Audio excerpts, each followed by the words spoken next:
Guys, Namibia first ever female president orders the deportation of over 500 Americans.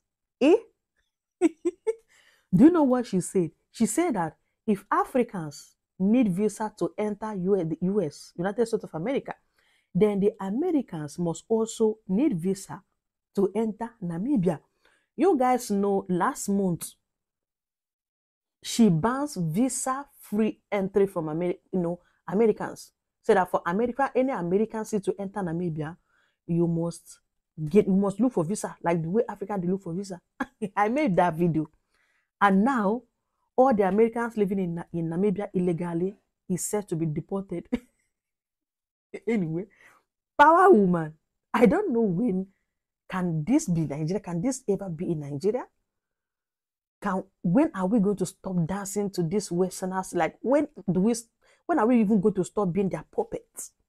Because the moment we have control over our country, the moment we have control over our natural mineral resources, that moment our country will be a better place. To be honest, the new president of Namibia, who was just inaugurated a few months ago, has done far much better than what our Tinubu. Anyway, congratulations to Namibia. That you have probably heard about the saying, what goes around comes back around. Yeah, that statement is very true, considering what the Namibian president, the new female president, has done. You know, many times USA has become like paradise on earth for Africans. You know, and there has been a lot of restrictions hindering Africans from going to USA.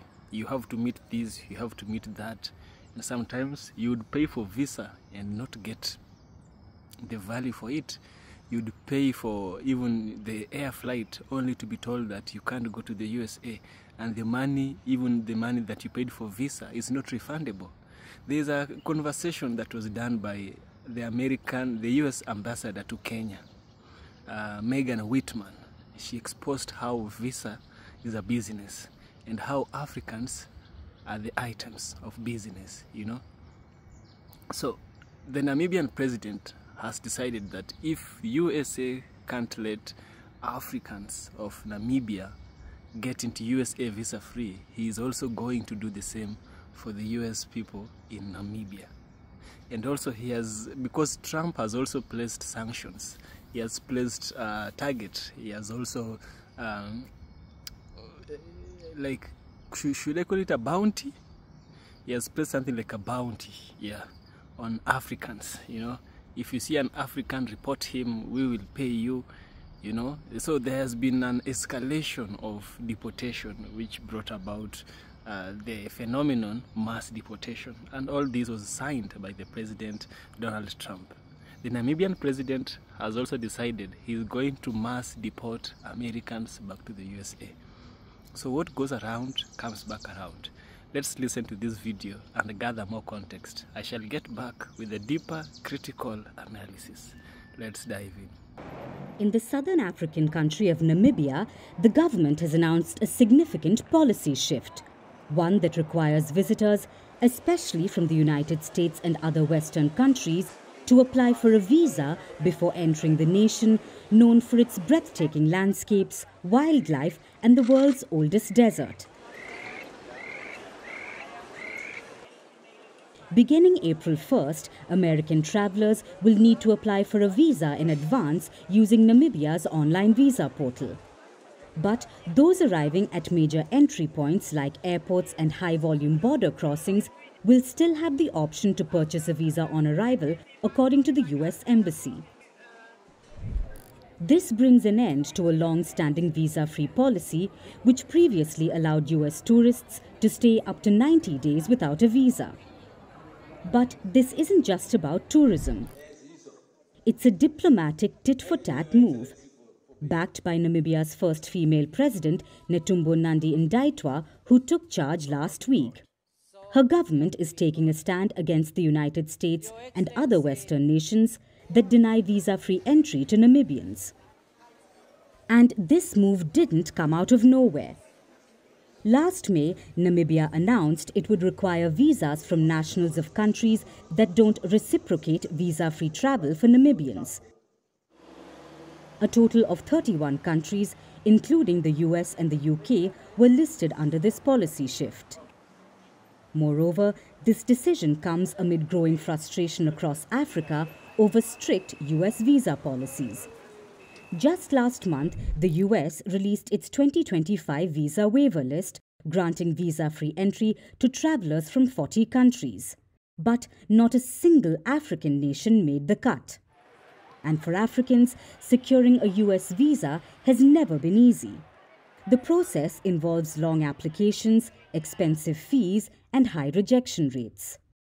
Meanwhile, tourists from the United States have had it relatively easy, walking into African countries without a visa or at most paying a small fee upon arrival. And social media has taken notice of this. Many users are applauding Namibia's move, calling it a long overdue push for reciprocity. Others see it as a bold stand against Western dominance. But not everyone agrees. Some worry that even a small drop in high-spending American visitors could impact investment and tourism in the country. Tourism is a big business for Namibia. The country welcomed more than 800,000 international visitors in 2023. Among them, 22,544 were from the United States, a small but significant number. Despite the policy shift, officials remain confident that Namibia will continue to attract international visitors. But this decision goes beyond tourism. It's a statement about fairness, diplomacy, and Africa's place in global travel. We gotta talk about what is happening in Namibia, because Namibia just got their first woman president and she is not messing around, especially when it comes to all of these Westerners that have been exploiting this country. Because Namibia is now requiring visas for US citizens and tourists from over 30 countries from the beginning of April. The announcement has been underscored by a notice from the US Embassy in Namibia, which has urged American travelers to begin preparations for the new visa requirements. Visitors arriving will also have the option of purchasing a tourist visa upon arrival at the respective airport or border crossing point. Visa requirements will now apply to citizens from all non-reciprocating countries, which are those that currently impose visa restrictions on holders of Namibian passports. And to be honest, that makes sense, because why do I have to go to so many hurdles to just enter your country as a tourist? And you can come here freely without any type of issues, without any type of work. Also, on her election as Namibia's first woman president, she said, "Of course it's a good thing that we are breaking the ceiling. We are breaking the walls." Of course, not all of her decisions are decisions to be freely supported. As the daughter of an Anglican pastor, she has a strict stance against abortion, which is banned in Namibia already, except in exceptional circumstances, and gay marriage is also illegal. When it comes to the visa issue, I don't see a single thing that is wrong with this decision. It's not that difficult to get a visa, it's a little bit more work. But if you're making Namibians work to, come to your country, I don't see why she should be criticized for making outsiders work to come to Namibia. Now, of course, people are saying, who wants to go to Namibia anyways? Westerners. Most of their tourists are from the US, from Germany, from the Netherlands. You guys might know Germany used to be the colonizer of Namibia. There's still a lot of Germans living there, and even though they're the ethnic minority, they have most of the land. And still, when I meet older Germans that are going to Namibia, the way they're speaking about their experience is always very odd. It's always like, oh yeah, it's a beautiful country, but I don't know why there are so many Africans there. They complain about the fact that they have to leave the majority white area and be confronted with the actual Africans in Africa. I don't see that much with the younger generation when they're going, but with the older ones, it's always very odd. And to be honest, I feel more African countries should implement that. They have to go through hell to even get a tourist visa. But then all these Westerners, they feel like they have the privilege to just go wherever they want to go. Look at the places that the people from their countries colonized and destroyed, while completely denying their own privilege. But yeah, this is a new beginning for Namibia. This is one of her first new decisions. And we can only wait and see what she's going to change, what she's going to keep. But at the end, we should all just want better lives for Namibians. Africa and America, here's an embassy. An embassy is here to help people. But if you already see on your system that a person doesn't qualify for the visa, then why take them to the counter where they pay $3,600 for the visa and go to the next counter and be denied the visa? Then first interview them. If they don't qualify, don't make a person like this. They don't even ask anything. They just said you are denied. You should didn't even ask questions. She No paid questions. 3,600 just to be denied to the next counter. This is the second time, guys. These are supposed to be our friends in America. They built a big building in our country. It's true. They built a building in our country so that because we are friends, they are friends with Namibia. At least that's what we think. Hey, so after Donald Trump travel ban to some of the African countries, now Mama Africa, the president of Namibia, clap back. So now it's required all US citizens to have a visa to go to Namibia, and all those US citizens who are already in Namibia, they're required to leave the country immediately. And it's been reported that there is more than 500 US citizens in Namibia. They're doing all the mining and all those kind of things. Okay, so what do you guys think? Let me know. So one word for the Mama Africa. Let me know. President Nandi Ndaitwah is taking no prisoners when it comes to securing Namibia's wealth for its people. In a masterstroke of leadership, she's placed the country's burgeoning oil and gas industry under direct presidential oversight. Why? Because Namibia's resources belong to Namibians, not foreign corporations or corrupt elites. With international giants like Total Energies and Shell sniffing around since their initial finds in 2022, the stakes are sky high. While some discoveries have been deemed non-commercial, the potential for oil production is a game-changer for this sparsely populated nation of 3 million. President Nandi Ndaitwah isn't naive. She knows the world is watching, and she's determined to ensure every drop of oil benefits her people. This restructuring isn't just about efficiency, it's about accountability. By bringing the sector under her direct control, President Nandi Ndaitwah is sending a loud message. There'll be no shady deals or backroom betrayals on her watch. She's promised transparency, adherence to Namibian laws, and responsible management of revenues. This is Pan-Africanism in action, taking ownership of our resources and using them to uplift our people. Just as Captain Traoré has rallied Burkinabés to reclaim their destiny, President Nandi Ndaitwah is mobilizing Namibians to harness their natural wealth for schools, hospitals and jobs. The oil and gas sector is no longer a free-for-all. It's a national treasure, and she's guarding it with the ferocity of a lioness. And then there's the matter of historical justice. President Nandi Ndaitwah has turned her gaze to the scars of the past, demanding that Germany face its atrocities head-on. The Namibian genocide of 1904 to 1908, where tens of thousands of Herero and Nama people were slaughtered by German colonial forces, remains a gaping wound. For years, Namibia has sought a sincere apology, just reparations, and atonement. President Nandi Ndaitwah isn't mincing words. She's called on Germany to apologise unequivocally and engage meaningfully on reparations. While talks have dragged since 2015, with a 2021 joint declaration rejected by many Namibians, she's breathing new life into the fight. Her resolve is unshakable. Justice for the descendants of the genocide's victims is non-negotiable. This isn't just about Namibia, it's about Africa's broader reckoning with colonial legacies. President Nandi Ndaitwah's stance mirrors Captain Traoré's defiance against neo-colonialism in Burkina Faso. Both leaders are saying enough is enough, no more half-hearted gestures or empty promises. Germany's offer of $1 billion in aid over 30 years was met with rightful skepticism as Namibians demand reparations, not charity. President Nandi Ndaitwah is pushing for a deal that honours the dignity of her people, and she's rallying traditional leaders and communities to ensure their voices shape the outcome. This is leadership with spine, rooted in the Pan-Africanist belief that our history must fuel our fight for a just future. So, what do these moves tell us? President Netumbo Nandi Ndaitwah is no ordinary leader. She's a revolutionary in the mould of Captain Ibrahim Traoré, wielding power with purpose and rewriting Namibia's story with every bold step. Her immigration policy isn't just about visas, it's about restoring African pride and demanding respect.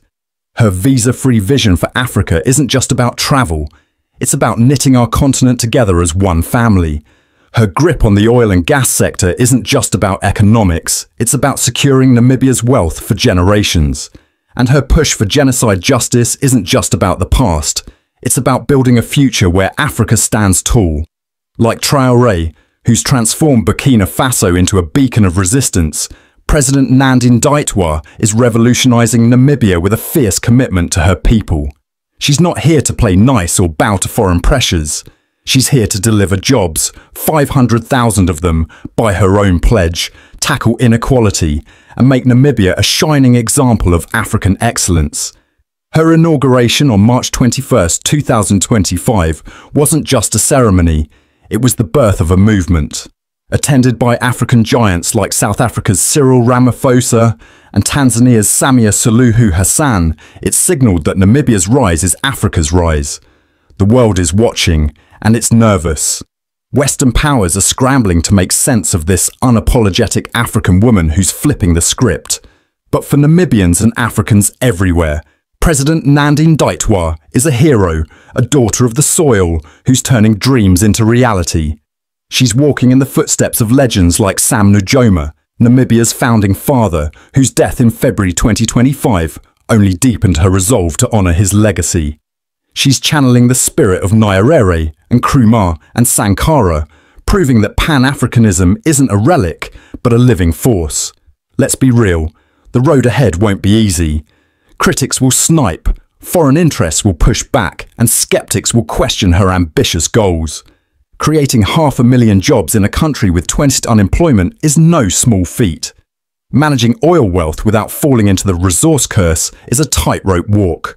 Securing reparations from Germany requires diplomatic finesse and unrelenting pressure. But if anyone can do it, it's President Nandi Ndaitwah.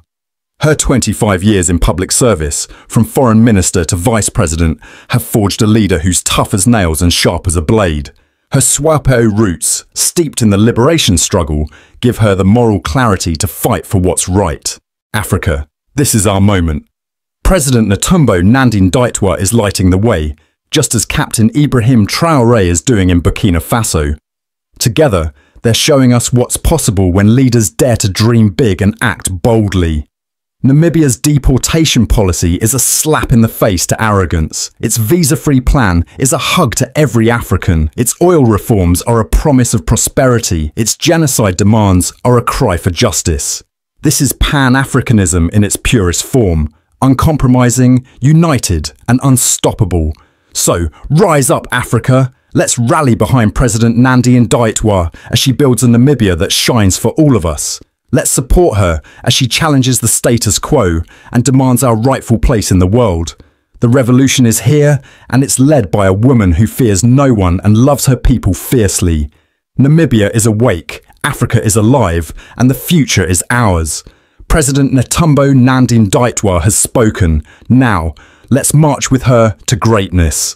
My fellow Africans, as I conclude, there is something that I need to say. For far too long, Africa has been a stage where foreign powers write their scripts of exploitation, leaving our continent battered, bruised and bled dry.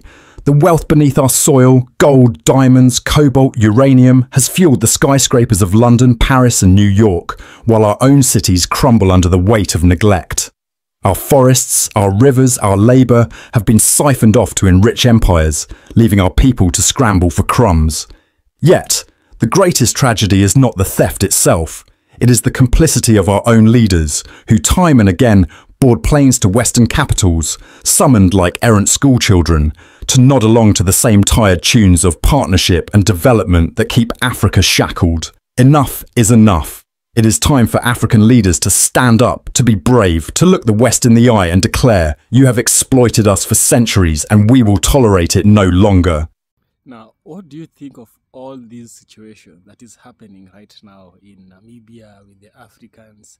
Do you think that the president is right in deporting Americans back to USA, Americans who have failed to meet certain criteria? I think that she's right in doing so, considering Trump is also doing the same. You see, this is not the animal farm. Africa is not the animal farm. US is also not the animal farm. US might be, but not Africa. In Africa, all animals are equal, and we don't have animals that are more equal than others. In the animal farm, the pig was mightier, considered itself mightier, the black pig, than the other animals. But in this case, it's different. Now here we have the president of Namibia. Now many people will be quick to pointing fingers at her. You see, this is the same thing that Mugabe did when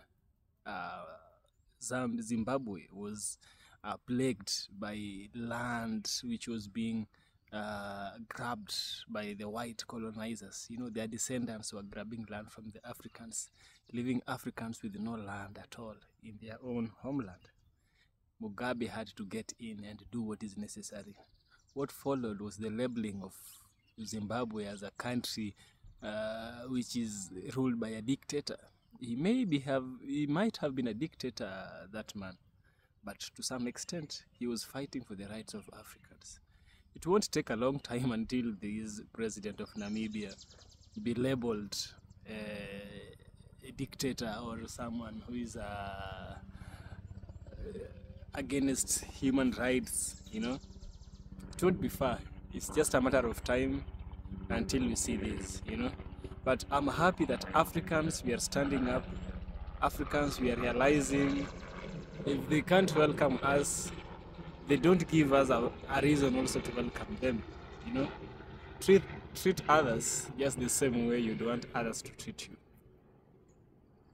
That's what the president of Namibia has shown. If you treat us badly, how do you expect us to treat you? If you treat us well, you expect us to treat you well as well, right? Yeah. Anyways, let's continue these thoughts. Let's continue the discussion on the comment section. Share with me what you think on this video. I shall love to hear from you. And see you in the next one, guys.